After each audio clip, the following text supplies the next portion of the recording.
ကျွန်တော်ဇနီးကကျွန်တော်ပေးတဲ့လက်ကောက်ကိုခွဲပစ်လိုက်တယ်။ရုတ်တရက်မှာအလင်းတန်းတစ်ခုကကျွန်တော်ခန္ဓာကိုယ်ထဲကိုပြစ်ဝင်လာတယ်။နောက်တစ်စက္ကန့်မှာအိမ်ထဲကအပင်တွေခြောက်ကုန်နဲ့ကျွန်တော်ဇနီးကအခြေအနေရဲ့ဆိုးရွားမှုကိုမသိခဲ့ဘူး။ကွာရှင်းစာချုပ်လက်မှတ်ထိုးဖို့အတင်းကျပ်ခိုင်းပြီးကျွန်တော်ပေးတဲ့လက်ထက်လက်စွပ်ကိုပါပစ်ချလိုက်တယ်။ရုတ်တရက်သတင်းပေါက်အပြင်ဘက်မှာမိုးချင်းတန်တွေလျှက်စီးလက်တာတွေဖြစ်လာတယ်။ကျွန်တော်ဇနီးကဘာအကြောင်းမှမရှိဘဲရင်ဘတ်ထဲမှာပြင်းထန်တဲ့နာကျင်မှုကိုခံစားရတယ်။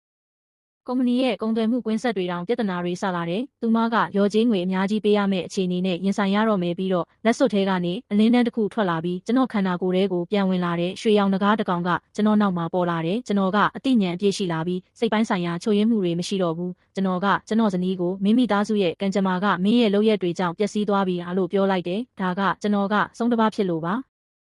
3 နှစ်အရင်ကတက်ကြီးရွယ်အိုတယောက်ကကျွန်တော်ကိုအမှတ်တရတစ်ခုနဲ့ခေါ်ယူခဲ့တယ်။သူကသူ့ရဲ့အသက်ကိုအသုံးပြုပြီးသူ့မိသားစုကိုဘေးအန္တရာယ်ကနေကာကွယ်ပေးဖို့တောင်းပန်ခဲ့တယ်။ကျွန်တော်ကသူ့ရဲ့တောင်းဆိုမှုကိုလက်ခံခဲ့တယ်။ဒါကြောင့်ကျွန်တော်ဝိညာဉ်ကို3 ပိုင်းခွဲပြီးလက်ထက်လက်မှတ်3 ခုထဲမှာတစိမ့်ခတ်ခဲ့တယ်။3 နှစ်အတွင်းခန္ဓာကိုယ်နဲ့အမြဲတမ်းနီးကပ်စွာဝတ်ဆင်ထားမယ်ဆိုရင်ဘေးအန္တရာယ်ကိုရှောင်ရှားနိုင်ုံသာမကသူ့မိသားစုကလည်းချမ်းသာလာလိမ့်မယ်။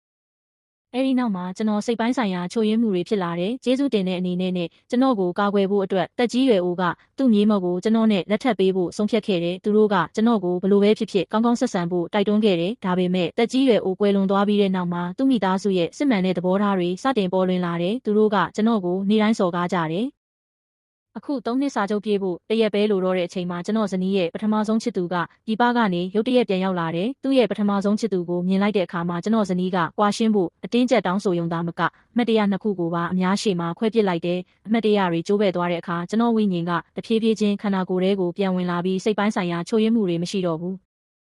ကျွန်တော်ဇနီးကစာချုပ်ကိုစောစီးစွာချိုးဖောက်ခဲ့တဲ့အတွက်သူ့မိသားစုကအခုအချိန်မှာပြိုလဲတော့မဲ့အခြေအနေနဲ့ရင်ဆိုင်နေရတယ်။ဒါကိုမြင်တော့သူ့ရဲ့ပထမဆုံးချစ်သူကအကြက်တဲကိုကြော်လွှားနိုင်အောင်ကူညီပေးမယ်လို့ချက်ချင်းကြေညာလိုက်တယ်။ကျွန်တော်ဇနီးရဲ့မိဘတွေကပိုပြီးပျော်ရွှင်သွားကြတယ်။ကျွန်တော်ဇနီးကိုမာနမကြီးဖို့အခုရက်လိုက်ရင်အခြေအနေကိုကဲတင်နိုင်သေးတယ်လို့အကြံပေးခဲ့တယ်။ဒါပေမဲ့ဒါကိုကြားတော့ချမ်းသာတဲ့လူငယ်လေးကကျွန်တော်ကိုယူနေတယ်လို့လှောင်ပြောင်ခဲ့တယ်။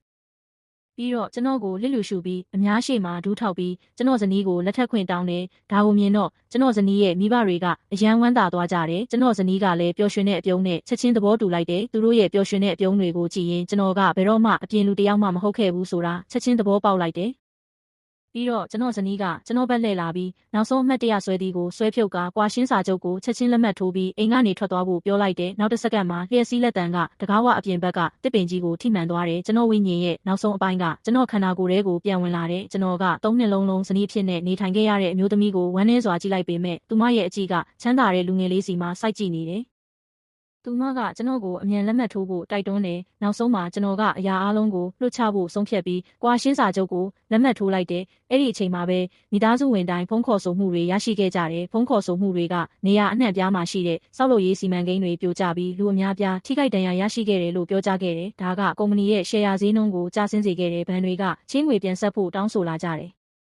အခြားလုပ်ဖော်ကိုင်ဘက်တွေနဲ့ပေးသွင်းသူတွေကသူတို့ရဲ့ရင်းနှီးမြှုပ်နှံမှုတွေကိုရုပ်သိမ်းသွားကြတယ်။အဲ့ဒီ1 မိနစ်အတွင်းမှာပဲသူ့မိသားစုကလုံးဝပြိုလဲသွားတယ်။အဲ့ဒီအချိန်မှာမှသူမကကျွန်တော်ပြောခဲ့သမျှအမှန်တွေဖြစ်ကြောင်းသိလိုက်ရပေမဲ့နောင်တရတာကအသုံးမဝင်တော့ဘူး။ကျွန်တော်ကအဲ့ဒီမိသားစုကိုတွေးဝေခြင်းမရှိဘဲထွက်ခွာလာခဲ့တယ်။တင်နှစ်သက်တယ်ဆိုရင်စီးရင်သွင်းဖို့မမေ့ပါနဲ့နောက်တစ်ခါမှတင့်ကိုပိုပြီးစိတ်လှုပ်ရှားစရာကောင်းတဲ့ကဘာရေးစီခေါ်